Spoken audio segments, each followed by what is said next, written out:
There we go. It's harder than you think.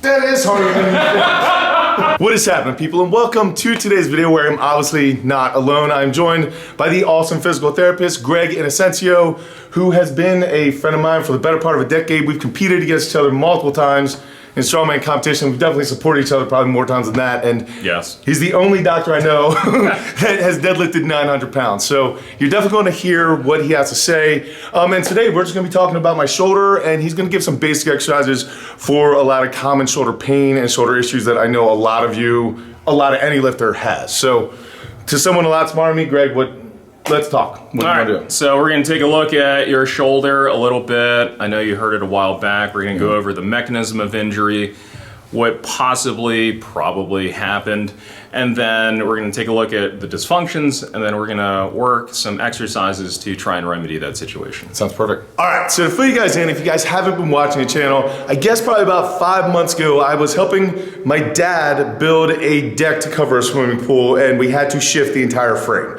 All right, so rather than being a normal, logical person, I decided to throw it on my back while standing inside the pool and yoke it over, which was going really, really well until the back corner snagged, and when it did, myself and everything kept moving except for the actual frame, and this shoulder just went back and kind of made a popping noise, and immediately I was like, something's wrong, like I had like the dumb, you know, like the thing.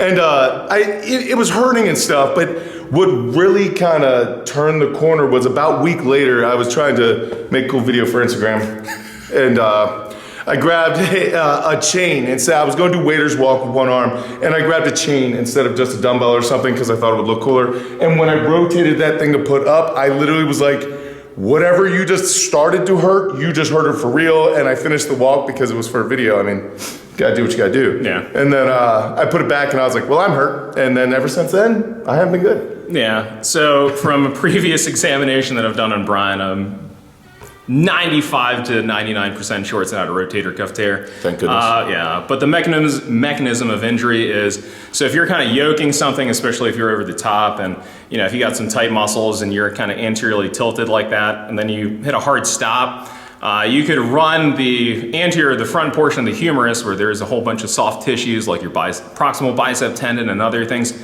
into the anterior capsule of the shoulder. Now the capsule of the shoulder is essentially the saran wrap that keeps the shoulder from dislocating.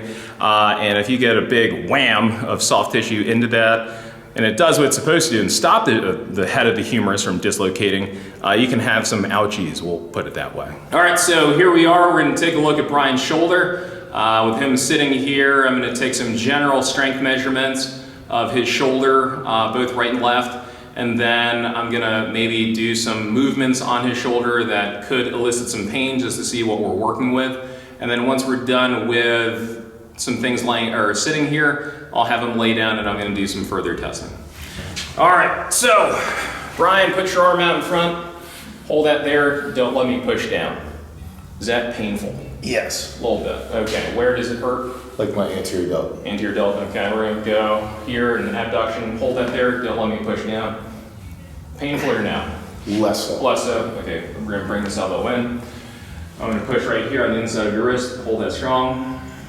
Not too bad, right? No. And I'm gonna push right here, don't let me push. Not too bad, but not as strong as we would like, right. Okay? So then actually, we're good here. No, we're good. Left arm out in front, hold that there, don't let me push down. Nice and strong, and then this is your surgical side, right? Yeah. This is the one they had fun surgery on back in the day. Yeah. Hold that there. You're good. Nice and strong. Don't let me push out. Good. And then don't let me push in. That is stronger. Your external rotation on your surgical side is actually stronger than the right. So we're gonna take a look at that in a little bit. But let me just move your arm. Sure. So this is the Hawkins-Kennedy test for a general impingement. It essentially just tells me that I need to do other tests if it's positive. So hold it, let me just move it. Not the best feeling in the world. Not the best feeling. All right, and then we're gonna go palm up. This is the speeds test. This is something that you would typically do for a labrum tear, but I don't think he has a labrum tear based upon the mechanism of injury. I will check that though.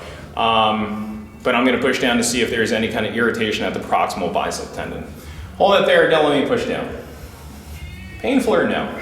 Yes. A little bit right in there? Yep. Okay. All right, so then we're gonna do some further muscle testing on some scapular stabilizers on Brian. So what we're gonna do is we're gonna bring this out to the side, we're gonna go thumb up, and we're gonna bring that up. He's lacking a lot of external rotation, so it's very difficult for him to do this, and it's not really quite getting there, but we're gonna test the mid-trap, so I want you to hold that there, don't let me push down. Relatively strong, that's good. We're gonna go thumb down. Hold that there, don't let me push down. This is for the rhomboid, significantly stronger. And then we're gonna go low trap, so relax for me. We're gonna go thumb up, lift this up as high as you can.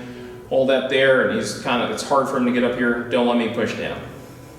Not as strong. So then scoot over to your left. We're gonna test the other side just to see a comparison. So we're here, we're gonna go mid-trap, thumb up. Still tough for him to get here, but better than the right side. Don't let me push down. Oh, that's significantly stronger. Thumb down, don't let me push down. Still very strong, and then we're gonna relax. And then we're gonna go thumb up, lift that up, hold that there, don't let me push down. Significantly stronger. All right, go ahead and lay down on your back. I'll have your head over here. Now we're just gonna take a look at some things. Scoot down a little bit so that your head's on. Yeah. There we go. So we're here. Now, most people for a serratus test, it's very, I don't have the most leverage, but we're gonna try it anyway. So Brian's gonna protract his shoulder, lift it up, hold that there, make a fist, don't let me push down. All right, try that one more time, hold on to the table area. Hold that there, don't let me push down. And I'll do it on the other side. Hold that there, don't let me push down. Equally strong, but it's kind of hard to assess. We can assess it other ways. And now I'm just going to take a look at his range of motion here. So we're here, and as we go into shoulder flexion, there's a lot of thoracic spine substitution. He may have some tight lats, so he's really starting to arch at his mid and lower thoracic spine in order to achieve this. Okay. So you go into abduction. We're here. Not too bad. Let this elbow bend. So we're at 90 degrees.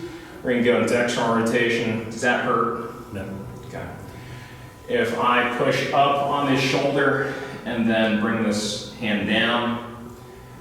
Yep. And so that test is to see if there is some instability in the shoulder. It's called the apprehension test. If it looked like the biggest amount of fear in his life, if it would have kind of looked like his shoulder was going to dislocate, and that was not the case. And then we're just here, relax. I'm going to approximate the joint. I'm just going to push into the shoulder, and we're here. No clunking or clicking. And then we're just going to take a look at internal rotation. So we're here. That is very tight. That's very cool. And then let me just see this other shoulder. Feels like you're doing jiu-jitsu. Oh yeah, what is that, a Kimura? Yeah. Yeah. And there. I'm just gonna test this. Significantly more range of motion going into internal rotation. All right, so then we're gonna test some lat flexibility on Brian. We're just gonna raise his arm here. I'm gonna put my hand at the front part of his shoulder blade, and we're just gonna block his shoulder blade, and then we're just gonna passively put his arm into flexion, so relax. And we're stopping about right here. So if I had to guesstimate, we're looking at, if this is 90, we're at about 120 or 130 degrees of flexion. So then what we're gonna do is we're just gonna check the other side as a comparison. So I'm gonna block his shoulder blade here, and I'm gonna go down, and he has about near full range of motion. So we're gonna, if I had to guesstimate 90, we're looking at like 150 or 160. So we're, eyeballing it, we're at like a 30 to 40 degree deficit. So what we can say is that his lat on his right side is significantly tighter than his right, or his left. So that would, plausibly throw some shoulder mechanics into an issue. This feels good, it's like stretching it. So what you're doing right here is you're anteriorly tipping or tilting the shoulder. Yeah. So you're going a shoulder blade here. If you were to go further, like if I were to, I'm gonna keep your shoulder blade like this. I'm gonna drop your elbow down. That ends up hurting. Yeah. Because the anterior portion of your humeral head, with all the soft tissue like your proximal biceps tendon and other things are jamming into your anterior capsule. And this is a very slow version, safe version of what you did as your mechanism of injury. Oh. So yeah, so you anteriorly tip, because if you're kind of holding it like a yoke, like if you held it at the crossbar and you did one of these and then this kind of like everything stopped and you went like that, that's what that is. So the first exercise that we're gonna do a serratus anterior wall slide. So the setup right here is we have a foam roller, and that's just to decrease the friction on a wall, or in this case, a garage door. We have a band around Brian's wrists, okay? The key here is that we wanna make sure that the wrists stay stacked directly on top of the elbows. His shoulders are protracted so that as we go up, the serratus anterior gets activated. The serratus anterior is important because it upwardly rotates the scapula, which is important for overhead pressing and horizontal pressing like a bench, and to keep the shoulder blade glued to the spine, or to the ribs rather. We're here also with a band to make sure that we activate our external rotators, the infraspinatus and teres minor. So he's gonna go up as high as you can without arching and making sure that the wrist stays stacked on top of the elbows. And we go down. We'll hold at the top for about a second or two, and ideally we're doing 3 sets of 10 or 2 sets of 10 just to make sure that the muscles are activated and primed. As he goes up, he should feel it around the posterior shoulder blade, activating the infraspinatus and teres minor, and right around here where this serratus anterior goes. So next we're gonna do some banded snow angels. So Brian is standing upright. We have some bands from Crossover Symmetry. No, we're not sponsored. But we have some cross bands, and what Brian's gonna do is we're gonna go into shoulder extension, we're gonna bring him back, and then we're gonna make an arc as high as you can without pain. And then right about there, and then back down, and then back up. So we wanna make sure that as he goes into an arc, that the hand stays in line with the torso as much as possible. Brian's shoulders are not completely retracted, they're maybe slightly protracted, just to kick in that serratus again as well. Okay, so then we have some banded overhead press. We're gonna bias the band so that we make sure that we kick in those external rotators. Just like the wall slide, we wanna make sure that the wrist stays stacked on top of the elbow, just to make sure that these external rotators get kicked in, just like the other one before. That shoulder blade is slightly protracted, and he's gonna go as high as he can without arching at the torso, or that thoracic substitution, and keeping the wrist stacked on top of the elbow. If we start to drift into internal rotation, where the wrist is not stacked into or overhead the elbow, then we start kicking in some muscles that we may not want to do. So I like to do this both from the side and then also at 90-90. So we're here, step a little bit to your left. Forearm is in line with the pole. We're here, and then we're going up, keeping that wrist stacked on top of the elbow. If you notice that if your hand starts to drift forward or the shoulder goes into internal rotation, you probably shouldn't be going that high because you're going to start substituting some other muscles. There we go. It's harder than you think. That is harder than you think. So next we have some banded scaption. Okay, so what we're going to do is we have a band around the hands. Arms are straight in front. We're going to horizontally abduct the hands, so pull the hands apart. And then leading with the thumbs, we're just going to about chin height. We're gonna make sure that we kick in the muscles that horizontally abduct the shoulder, like your mid-trap and maybe a little bit of the rhomboids, as well as a little bit of the serratus anterior as we come up. All right, so next we're gonna do a side-lying trunk rotation for the upper trunk. So what Brian's gonna do is, bottom arm doesn't do a whole lot. Hands are closed like a book. His head and eyes are gonna track his top hand, which is his right hand, the entire time. We're just gonna open up like a book. He's gonna track that hand, keep going until he feels a stretch in his chest, hold for about 3 to 5 seconds, and then bring it back. So this is stretching the pec major, which is an internal rotator and horizontal adductor of the shoulder. And sometimes if we are very tight in our chest, we can't open up, and it can make some shoulder mechanics a little bit more difficult than it should be. Also, when he's doing this motion of rotation, we're working on thoracic mobility and rotation as well. If this is too easy for you and you still want to get a stretch out of this, we just bring this leg forward, so we further lock in that hip, and then he opens up, and he can't go as far, but it feels like more of a stretch. Definitely. Now what we have is a lat stretch.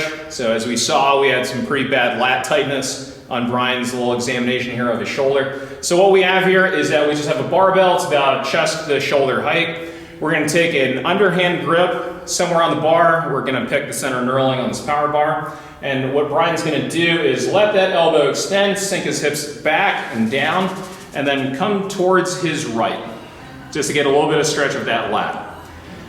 Now, stretching inherently isn't going to necessarily solve your problem, okay? It'll temporarily give you a little bit more range of motion, but if we can strengthen the shoulder and strengthen things within that newly acquired range of motion, that's what's really gonna help you out. All right, so last but not least, we have some soft tissue mobilization. I have an AccuMobility ball, once again, not sponsored by them. But you can use a lacrosse ball, a tennis ball. If you really want to get super fun, you can get a golf ball. But all we're doing is just finding a tender spot in that lat, applying pressure, downward pressure. So we're standing upright, leaning against this rack upright, and then taking the shoulder through a range of motion that lengthens the lat and then shortens it. And we're just doing a couple reps, maybe up to 10, two or three sets of 10. And then as he lengthens the lat going overhead, it should feel maybe a little spicy. Great fun. Yeah, great fun. And then we just kind of retest after that. So after those demonstrations of exercises and stretches, we're just gonna retest his lat flexibility for the heck of it, more family friendly. And let's just see how it was. So if I remember correctly, it was about 120-ish degrees of shoulder flexion, which is not very good for overhead pressing and probably for overall shoulder mechanics, so let's see. So we're gonna be right here. I'm applying pressure on the front part of the shoulder blade. Let this go, let it relax, and we're about there. That is significantly better. Now, this isn't permanent, okay? This is gonna be a transient thing for maybe an hour or two or something like that. But if you do this as a warm-up and you get everything stronger while it's more pain-free and with an improved range of motion, you will get the structures that are not as strong as they should be stronger, and then thereby decreasing pain and improving function, like pressing, because we like pressing in strongman. Fixing the problem. Fixing the problem.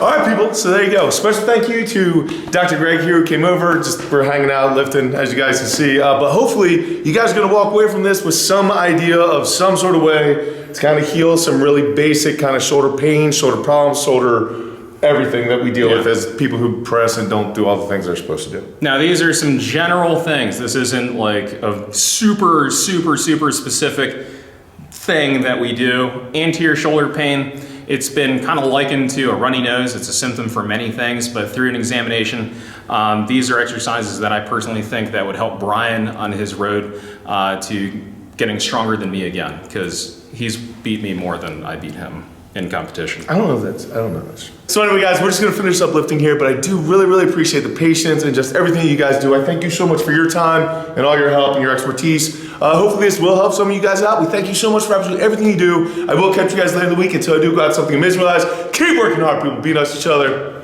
See you then. Cats and legs. Cats.